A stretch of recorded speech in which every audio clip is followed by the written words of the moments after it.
शहरात धावणाऱ्या ऑटो रिक्षांमध्ये 60 दिवसांच्या आत मीटर बसवण्याचे काम पूर्ण करण्याच्या सूचना देण्यात आल्या असल्याची माहिती जिल्हाधिकारी मोहम्मद रोशन यांनी दिली। जिल्हाधिकारी कार्यालयात पत्रकारांशी बोलताना त्यांनी सांगितले की शहरातील ऑटो रिक्षांबाबत 6 महिन्यांपूर्वीच सूचना देण्यात आल्या होत्या। आरटीओला 60 दिवसात मीटर बसवण्याबाबत आवश्यक कारवाई करण्याचे आदेश देण्यात आले असल्याचे त्यांनी सांगितले।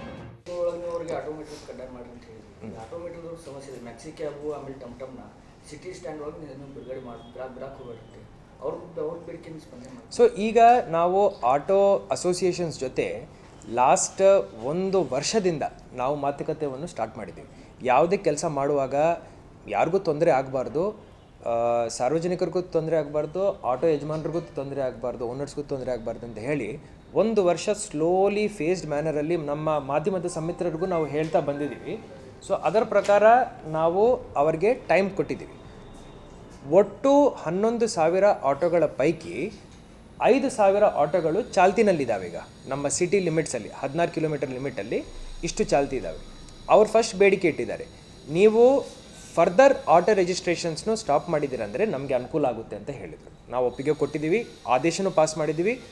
ಗೌರ್ಮೆಂಟ್ ಸ್ಕೀಮ್ಸ್ ಅಡಿಯಲ್ಲಿ ಬರೋ ಆಟೋಗಳನ್ನು ಬಿಟ್ಟರೆ ಬೇರೆ ಹೊಸ ಆಟೋಗಳಿಗೆ ನಾವು ರಿಜಿಸ್ಟ್ರೇಷನ್ನು ಸದ್ಯಕ್ಕೆ ಸ್ಟಾಪ್ ಮಾಡಿಬಿಟ್ಟಿದ್ದೀವಿ। ಸೊ ಜಾಸ್ತಿ ಆಟೋಗಳಿರಲ್ಲ, ಇರೋ ಆಟೋಗಳು ನಮಗೆ ಸಫಿಷಿಯೆಂಟ್ ಇದ್ದಾವೆ। ಈ ಆಟೋಗಳಿಗೆ ನಾವು 6 ತಿಂಗಳಿಂದ ಎಂಪ್ಯಾನಲ್ಡ್ ಏಜೆನ್ಸಿಗಳ ಮುಖಾಂತರ ಮೀಟರ್ ಅಳವಡಿಸ್ಕೊಳ್ಳಿ ಅಂತ ಹೇಳಿದ್ದೀವಿ। Majority of the autos already ಮೀಟರ್ನು ಅಳವಡಿಸ್ಕೊಂಡಿದ್ದಾರೆ। ಈಗ ಲಾಸ್ಟ್ ಹಂತ ಏನಿದೆ ಅಂದರೆ ಕ್ಯಾಲಿಬ್ರೇಷನ್ ಆಗಬೇಕು। ಕ್ಯಾಲಿಬ್ರೇಷನಲ್ಲಿ ಎಂಪ್ಯಾನಲ್ಡ್ ಏಜೆನ್ಸೀಸ್ ಇದ್ದಾವೆ, ಅವರು ನಾವು ಹೇಳಿರೋ ರೇಟಿಗೆ ಕ್ಯಾಲಿಬ್ರೇಟ್ ಮಾಡ್ತಾರೆ ಮೀಟರ್ನು।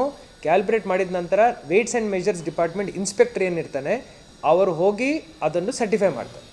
ಸೊ ಈ ಲಾಸ್ಟ್ ಕೆಲಸ ಏನಿದೆ ನಾವು 2 ಮಂತ್ಸ್ ಟೈಮ್ ಕೊಟ್ಟಿದ್ದೀವಿ। ಆ್ಯಸ್ ಡಿಸ್ಟ್ರಿಕ್ಟ್ ಅಡ್ಮಿನಿಸ್ಟ್ರೇಷನ್ ನಾವು ತುಂಬ ಫ್ಲೆಕ್ಸಿಬಲ್ ಇದ್ದೀವಿ, ಯಾರಿಗೆ ತೊಂದರೆ ಆಗಲ್ಲ।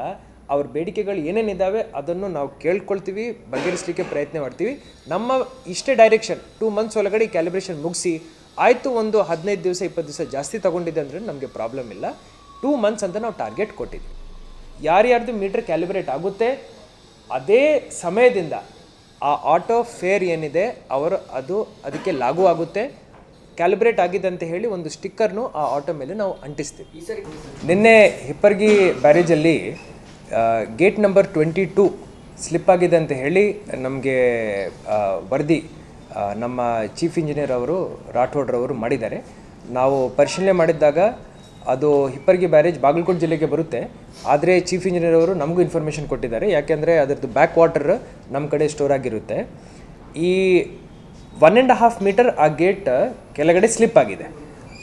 ಇದು ಯಾಕೆ ಆಗಿದೆ ಅಂದರೆ ಮೇಂಟೆನೆನ್ಸ್ ಮಾಡುವಾಗ ಮೆಂಬರ್ಸ್ ಇರ್ತವೆ, ಒಂದು ಎಲಿಮೆಂಟ್ ಅದರಲ್ಲಿ ಸ್ಲಿಪ್ ಆಗಿ 1.5 ಮೀಟರ್ ಅಲ್ಲೇ ಇಳಿದಿದೆ, ಆದರೆ ಕಂಪ್ಲೀಟ್ ಗೇಟ್ ವಾಶ್ ಆಫ್ ಆಗಲಿಲ್ಲ, ಗೇಟ್ ಅಲ್ಲೇ ಇದೆ। ಇದನ್ನು ಮತ್ತೆ ಎತ್ತಿ ಅಲ್ಲಿಗೆ ಫಿಕ್ಸ್ ಮಾಡಬೇಕಾಗುತ್ತೆ, ಮತ್ತು ಕೆಳಗಡೆ ರೀಇನ್ಫೋರ್ಸ್ಮೆಂಟ್ ಕೊಡಬೇಕಾಗುತ್ತೆ। ಈ ಎಲ್ಲ ಕೆಲಸ ಮಾಡಲಿಕ್ಕೆ ಅವ್ರಿಗೆ ಒಂದು 15 ತಾಸು ಬೇಕು ಅಂತ ಹೇಳಿದರು। ಆಲ್ರೆಡಿ 10 ತಾಸಿಂದ ಈ ಕೆಲಸ ಮಾಡ್ತಾ ಬಂದಿದ್ದಾರೆ, ಇನ್ನೊಂದು 5 ತಾಸು ಒಳಗಡೆ ಕೆಲಸ ಮುಗಿಸ್ತಾರೆ। ಈ ಮಧ್ಯದಲ್ಲಿ ಏನಾಗಿದೆ ಅಂದರೆ ನಮ್ಮ ಹಿಪ್ಪರ್ಗಿನಲ್ಲಿ ಟೋಟಲ್ 1 TMC ನೀರು ಹರಿದು ಕೆಳಗಡೆ ಬಂದಿದೆ। ಇದು ಮತ್ತೆ ಚಿಕ್ಕಪಡಸಲಗಿ ಬ್ಯಾರೇಜ್ ಮುಖಾಂತರ ಆಲ್ಮಟ್ಟಿಗೆ ಹೋಗಿ ಸೇರುತ್ತೆ। ಕೆಳಗಡೆ ರೈತರು ಆ ನೀರನ್ನು ಉಪಯೋಗ ಮಾಡ್ಕೊಳ್ತಾ ಇದ್ದಾರೆ, ಇನ್ನೂ ಕಬ್ಬು ಕಟಾವು ಸೀಸನ್ ನಡೀತಾ ಇದೆ। ಈ ಏನಿದೆ ಈ ನೀರಾವರಿಯನ್ನು ರೈತರು ಉಪಯೋಗ ಮಾಡ್ಕೊಳ್ತಾ ಇದ್ದಾರೆ। ಇನ್ನೊಂದು 5 ಗಂಟೆ ಒಳಗಡೆ ನಮ್ಮ ಚೀಫ್ ಇಂಜಿನಿಯರ್ ಅವರನ್ನು ನಮಗೆ ಭರವಸೆ ನೀಡಿದ್ದಾರೆ, ಈ ಗೇಟನ್ನು ಮತ್ತೆ ಮೇಲೆಗೆ ಎತ್ಬಿಟ್ಟು ರೀಇನ್ಫೋರ್ಸ್ಮೆಂಟ್ ಮಾಡಿ ಇದನ್ನು ಸ್ಟಾಪ್ ಮಾಡ್ತಾರೆ ಅಂತ ಹೇಳಿದರು। Thank you. बागलकोट जिल्ह्यामध्ये कृष्णा नदीवर उभारण्यात आलेल्या हिप्परगे बॅरेजच्या 22व्या गेटची दुरुस्ती अजूनही सुरू आहे। हे गेट पूर्णपणे तुटून गेलेले नसून सुमारे 1.5 फूट खाली बसले आहे, अशी माहिती पाटबंधारे विभागाच्या अधिकाऱ्यांनी दिली आहे।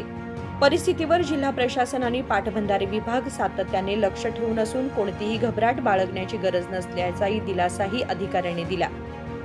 विनोद कोलकार, KMM मराठी, बेळगाव।